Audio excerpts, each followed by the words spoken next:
एकादशी व्रत करने के लिए क्या नियम है, ध्यान से सुनिएगा। सही नियम यह है कि एकादशी व्रत करने वाले को 10वीं तिथि को एक समय भोजन करना चाहिए। माने 10वीं तिथि के शाम का भोजन त्याग देना चाहिए, क्योंकि 10वीं को भोजन करोगे तो वो पेट में अन्न बना रहेगा, इसलिए 10वीं से ही भोजन छोड़ देना चाहिए। 10वीं को एक समय का भोजन करें। एकादशी को प्रातः ब्रह्म वेला में जागकर भगवत स्मरण पूर्वक स्नान ध्यान करके भगवान का पूजन करके और व्रत का संकल्प करना चाहिए। यदि संकल्प पूर्वक व्रत करते हैं तो उसका फल विशेष मिलता है। अब आप कहेंगे महाराज जी हम तो संकल्प करना नहीं जानते, तो मन में ही संकल्प कर लीजिए कि आज हम भगवान की प्रसन्नता के लिए एकादशी का व्रत करेंगे।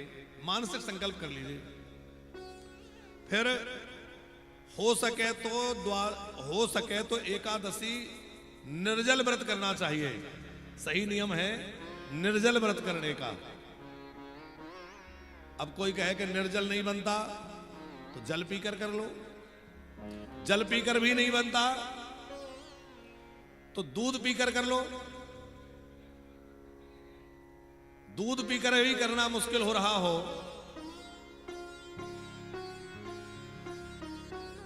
श्री राधे कोई बात नहीं, दूध पी करके भी मुश्किल हो रहा हो तो फल खा करके, फलाहार।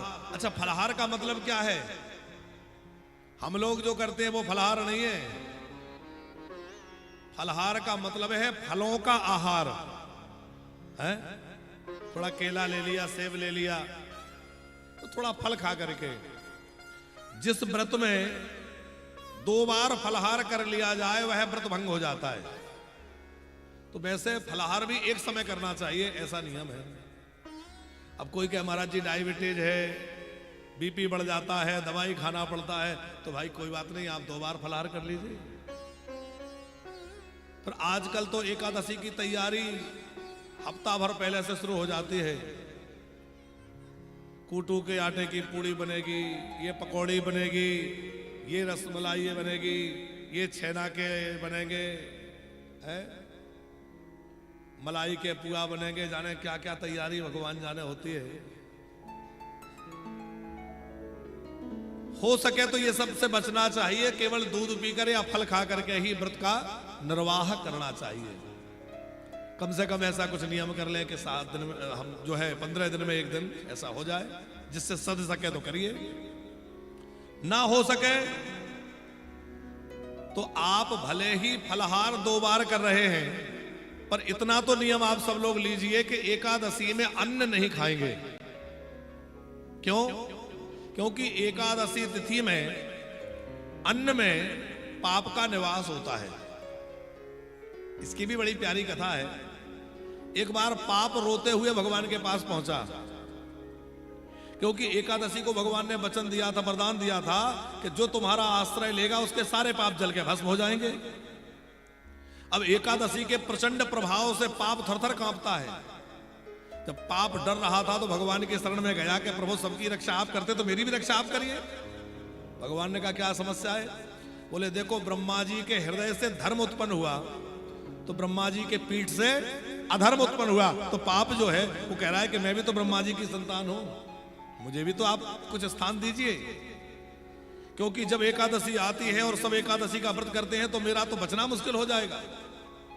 भगवान ने कहा कि एकादशी में अन्न ग्रहण नहीं किया जाता। यदि तुम्हें बचना है तो एकादशी के दिन तुम जो है अन्न में जाकर के छुप जाना। अन्न में जाके रहोगे तो तुम्हें जो है पर एकादशी का भय नहीं रहेगा। अब एकादशी में जो अन्न ही खा ले तो क्या खाएगा? अरे भाई, पाप जाकर के अन्न में छुप गया और आप अन्न को खा रहे हैं तो क्या खा रहे हैं? पाप खा रहे हैं। इसलिए भले ही फलाहार 2 बार 3 बार भी करना पड़े, बीमार हो नहीं सदता तो कर लो, लेकिन एकादशी में अन्न का आहार भूल से भी मत करो। यहां तक कहा गया है कि एकादशी तिथि में अन्न का स्पर्श भी नहीं होना चाहिए, अन्न का दान भी नहीं होना चाहिए। ना अन्नदान करना चाहिए और ना अन्नदान लेना चाहिए। एकादशी में अन्नदान नहीं करना चाहिए, ना अन्न लेना चाहिए। ना अन्न का स्पर्श करना चाहिए। तो क्या करें? बोले एकादशी को निराहार रह करके या फलाहार करके भगवान का स्मरण करें, व्रत करें। संत नामदेव